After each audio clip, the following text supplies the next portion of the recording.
We got intel.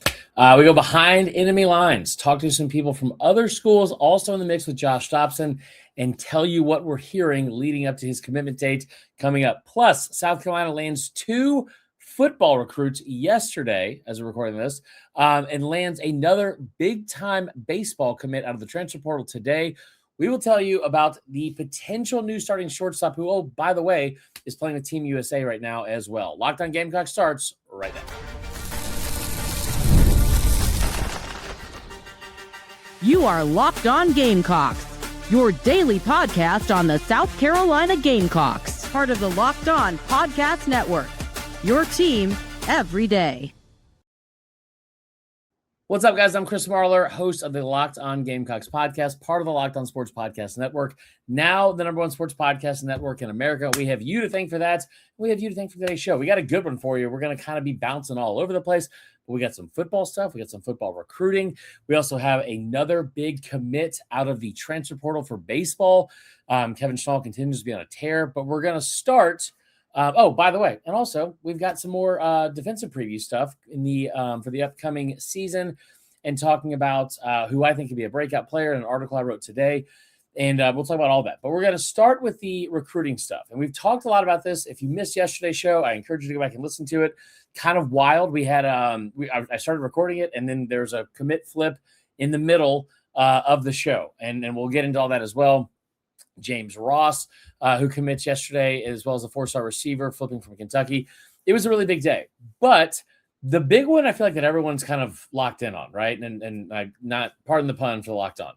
But the big one that everyone seems to be most invested in, right? We have Kevin Millington coming up here this weekend. I think he's committing on Friday. And then you have Carson that's going to be committing, I think, July 1st, July 3rd. There's a couple other ones that will be committing on July 1st in the Rivals 247 National Selection Show, all this other stuff. But the big one is Josh Dobson. And Josh Dobson is the 5-star cornerback out of Charlotte, North Carolina, goes to the same school, obviously, as the safety. And you could get a package deal there. And that's been something that's been floated around. But Dobson is a guy whose name has been linked to South Carolina since the beginning. It's not an in-state kid, but it's a kid that's right outside your area, about an hour and a half away, right up 77.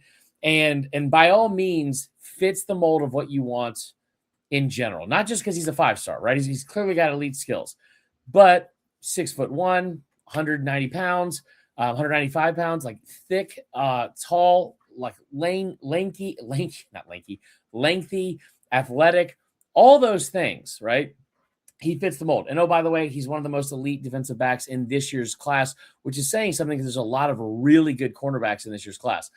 But Dobson is the one I think South Carolina fans are really most excited about potentially getting. Now, the teams that he's in the running for against South Carolina, A&M is the big one, and then also Michigan's name has been mentioned, and then obviously South Carolina. I think those are the big 3.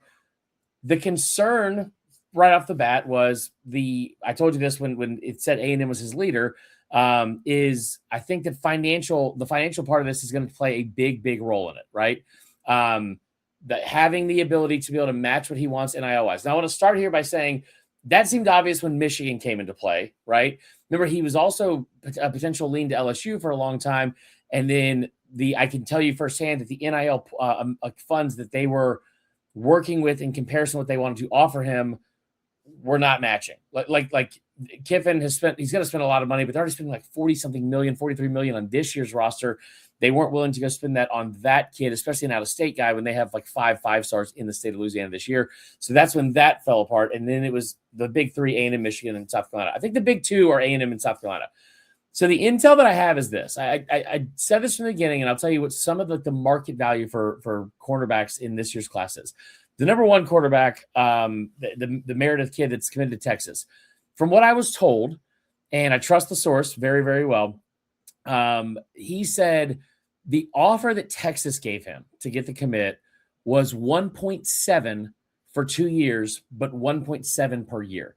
Now, there's been players that have gotten 1.5, a safety that committed to Texas. I think it was Cade Phillips from a couple of cycles ago. He committed to Texas, and he was going to be offered $1 million to go to LSU for 1 year. He took 1.5 to go to Texas for 2 years. 1.7 per year for a 2-year deal for the #1 cornerback is surprising to me. It seems kind of staggering. But as we know, the way that college football has gone, the portal has gone, and recruiting has gone, those numbers keep going up, right? Like again, a couple of years ago, the going rate for a quarterback was 1 to 1.5 million for a starting quarterback in the portal. That number jumped to 5 this year. So I'm not shocked per se. It's just I didn't realize it escalated that quickly for a position out of high school that wasn't quarterback or left tackle or even edge rusher. But that's where we are. That's where that player got. I don't expect Dobson to be in that range. I expect him to be over $1 million, but I don't expect him to be in that range. Now, the intel that I got from the other side of this was Dobson's been a priority at A&M for the entire class. But remember, this is something I told you on the show a week or so ago when it came to him before his visit, is it's not that A&M is going to run out of money. Like A&M is they have deep pockets, and if they wanted to go throw him $1.7 million, they could easily do it. They could find some booster and say, yeah, that's fine. Like, let's go do it. But you think about the class they already currently have. They have 6 5-stars committed. The exact quote that I'll give you from the person I talked to was, remember, you got to fill out an 85-man roster. Like they have no problems with spending that amount of money, but the big picture, it's like, well, you've already got these other guys that are already in the fold. You may not be able to wait around and get this guy when other guys are announcing earlier and you're still in the mix for him. And like you like the corner that Dobson is. He went on a visit, and by all means, they were impressed by him, and we'll get to that in a second. But they also have another cornerback in the fold and 2 safeties that are young. I think they're in this year's class that they also are really impressed with and that are highly ranked. I think one of them's like a top 50 player overall, they said. And so you don't necessarily need to overspend at this specific position when you have that many players. Now, they want Dobson for sure. And as of today, I will tell you that they are not willing to get into a bidding war with someone just to win it. Like rephrase this. Like, if it came down to the day of and it was like, this is what they offered, this is what A&M's offered, we're going to top that because we have to get this guy. They really want Dobson, but there's a limit that they are willing to spend simply because of all the other players they have in this current recruiting class that is number 1 in the country, and they already have 6 5-stars. I think it's understandable. It's also like what I said a couple weeks ago. Now, also what he said was that when Dobson was on his visit, it wasn't anything bad, but you could just tell it wasn't something where he felt like that Dobson was actually blown away by the visit. It's a kid that's been to South Carolina 20 times, right? Over the course of however many years. He didn't feel like he was blown away by the visit from Dobson's side. And that's fine. It's not for everybody, but it was one of those things where it's like A&M was comfortable with where they were. They felt like when he was on campus, they were in the lead. And the NIL money's there. They have a package in place for what they want to spend. He said he didn't know what South Carolina was spending, whether it was more or less. He felt like it was probably right around that same amount. But again, it said it's not a bidding war thing. He just feels like if it happened today, Dobson going to South Carolina would probably be his lean. And now listen, there's a lot can change between now and then. A lot of financial stuff can change between now and then. You might have a greedy booster that's like, you know what, 6 5-stars is great. I want a 7th. But at the same time, the other side of this is where I told you South Carolina's strength this year for this specific cycle was going to be, is you've got 4 players that I think are projected to potentially go in the first round. High round draft picks, or they're at least going to go to the NFL, right? Stewart, Sellers, Peak, and Nick Harbor. I think at least 2 of those guys are going to be in the first round, but I also do know that they are probably getting around $8 to $10 million in their NIL funds. And that money is going to be freed up for next season. The only one you'd have to be worried about coming back is probably Peak, but I don't think that's going to happen for a number of reasons.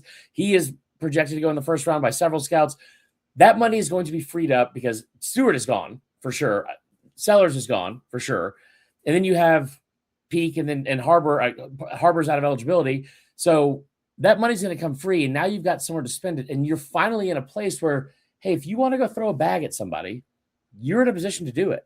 The concern for Dobson and why they wouldn't get him for a lot of his recruitment in the early spring was, well, Michigan's going to clearly drop a bag on him, like A&M clearly going to drop a bag on him. But the amount of people that have committed to A&M especially has kind of opened this door. And I don't want it to sound like, hey, A&M spent too much money, so Dobson's going to go to South Carolina because of it. That's not the case. The case is A&M has gone a certain way with their recruits that have led up to this point because they've gotten some guys that committed earlier that they were fine with investing in. They also like some of their players. But the general feeling around with Dobson on his visit didn't necessarily feel like, man, this kid lit up when he was here. This is the place he wanted to be. Now, I have not had as close of conversations, besides with Rob Williams from Inside the Gamecocks, about what Dobson's feel is when he's on campus in Columbia. But everything that's been reported has been, all things have been really good. He knows how important they are. He's the priority. Not just a priority, the priority of this class. And I will reiterate this. The person that I spoke with the A&M side of things, I don't feel like I can have a better source on that. And I feel like from being close to that situation, the South Carolina thing, I get the feeling that if they are able to make an offer, which I'm sure is already on the table, I don't think this is going to be a bidding war. I think it's one of those things where they have a good package in place that they feel good about, that's not going to be overspending, that they feel like he's deserving of, he's worthy of. And for the first time in a player like this, since maybe Dylan Stewart, right, it feels like you're in a position where it's like, hey, we have the money to pay for this kid. He wants to play here. There's other big name programs that have deeper pockets than us, but that doesn't matter as much because we can match the offer. He wants to be here. We want him to be here. He knows he can get developed here. We're going to put him in front of hey, maybe the most important part of this, he's going to be coached by one of the best defensive backs coach in the country, if not the best. And they can go to bat and go to the negotiation table with all that and have it be I feel like I'm over talking and oversimplifying the fact of what I want to say, which is it just makes the most sense for him to end up at South Carolina. Does that mean he's going to? No. But as of today, and the conversations I've had around his specific recruitment, I feel that's where I would lean. And I don't want to sit here and be like, here's a Marlin prediction, a crystal ball for 90%. I'm not doing that. I do feel really good about South Carolina's chances with him when it comes to Josh Dobson specifically. All right, that is all for the first part. When we come back, we're going to talk a little bit more, some more intel. Our buddy JC Sherbert divulged a little bit earlier today. Nothing crazy because, you need to go check out On3 to go get most of that stuff. And then also talk a little bit more about a baseball recruit that came in, and I'm fired up about that as well. We have plenty to talk about when we come back. Locked On Gamecocks continues right after this.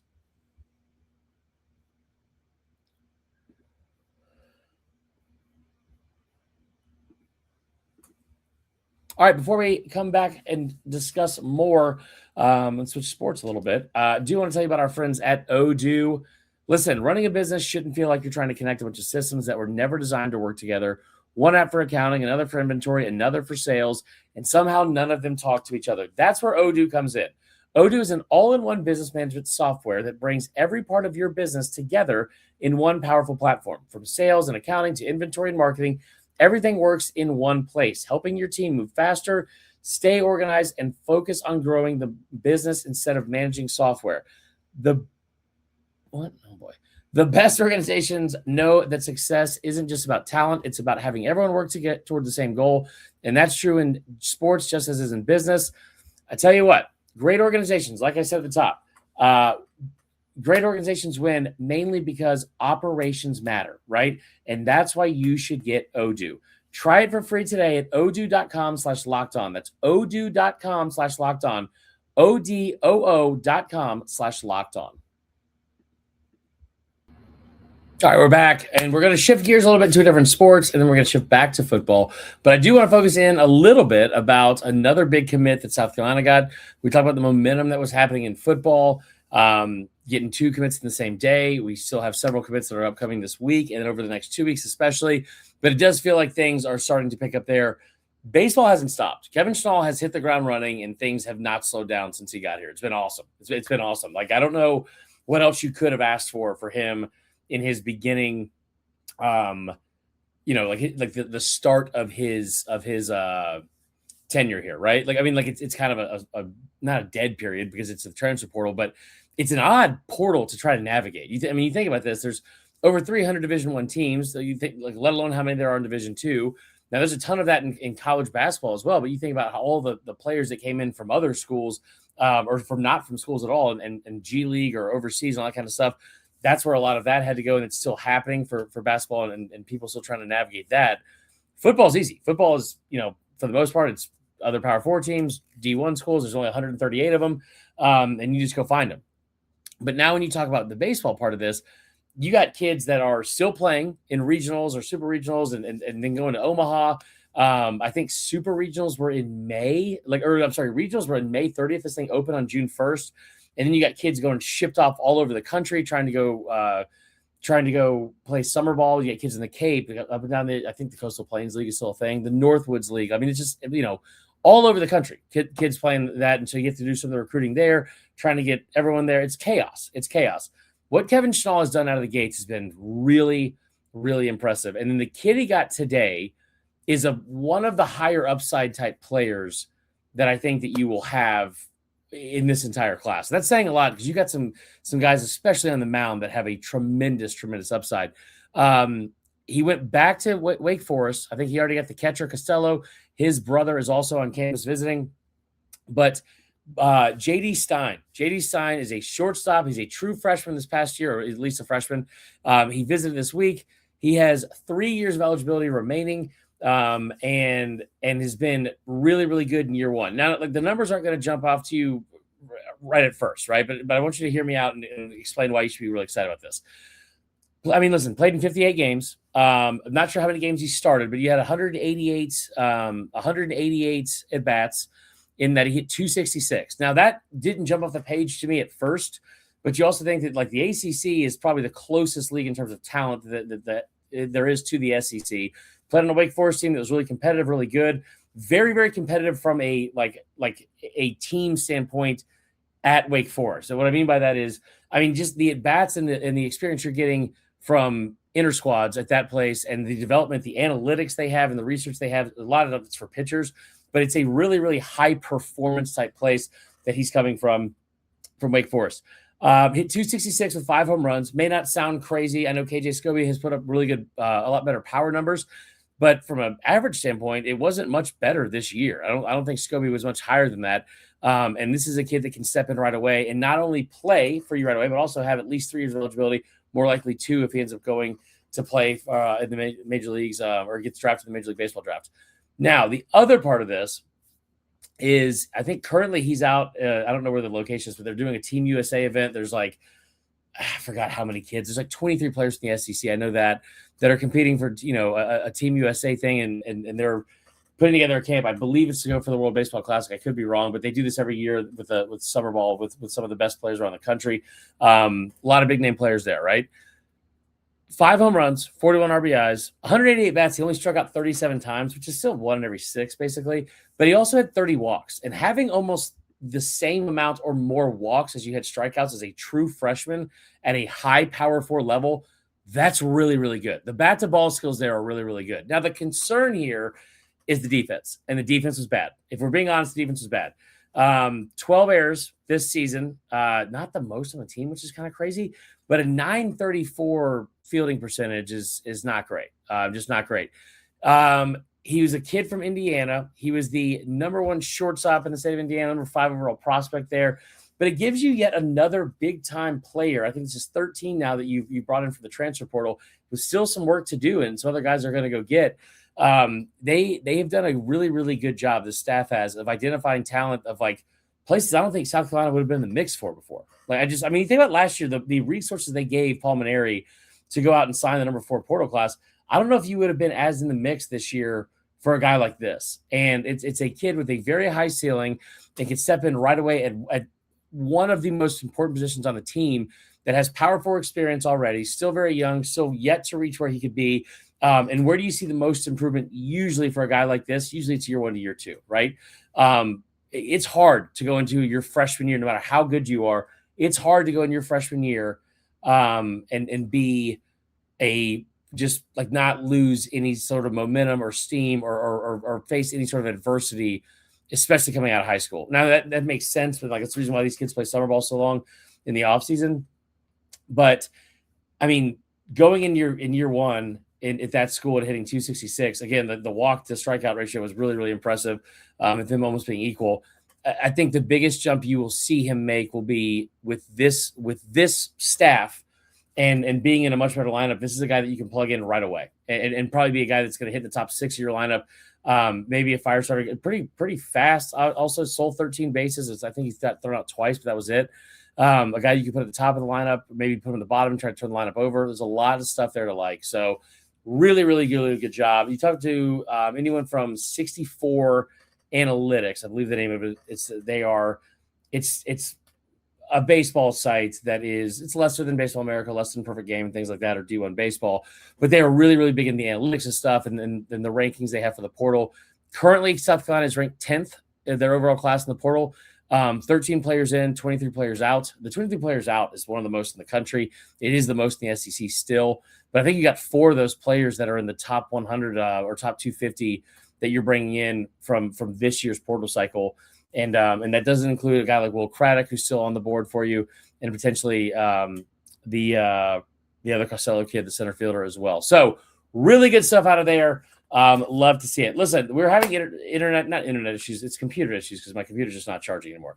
We're going to end this a little bit early today, but when we come back tomorrow, we got a whole show featured. We'll talk about some of the breakout player stuff we talked about. If you want to go read the article, it's up over on LouisianaSports.net. And it was talking about the breakout players for this upcoming year for South Carolina, and the one that I think, for the SEC, and the one that I think is going to take the biggest step from last year this year, I think it's Fred J.R. Johnson, the linebacker. And then I started thinking about it after I wrote it, and it's like, man, I really like him as a player. There's a couple other guys in this defense alone that I think could also be really, really big improvements moving forward and have breakout years. Gabriel Brownlow-Dindy is one of them. I mean, Okoronkwo is really good. And there's things that Johnson still has to improve on, like the missed tackles last year where he kind of got confused in space. It seemed like at times he had a missed tackle rate around like 18%, which is not good. And it happens, but also it's his first year as a starter. You're going into year 2 as a starter. I think you'll see a ton of growth on that. But there's a lot of candidates, I think, from the defense alone that are going to make huge, huge impacts for this year's team. And I'll leave you with this. There's even one, and according to our good buddy J.C. Sherbert, that's a starter. It's a returning starter that he said he spoke to an NFL scout that may make his way into the first round next year. And that gives South Carolina 5 potential players that could be a first-round grade after their school. Now, do I think they're going to have 5 first-rounders? Probably not, because that's almost unheard of and rarely ever happens.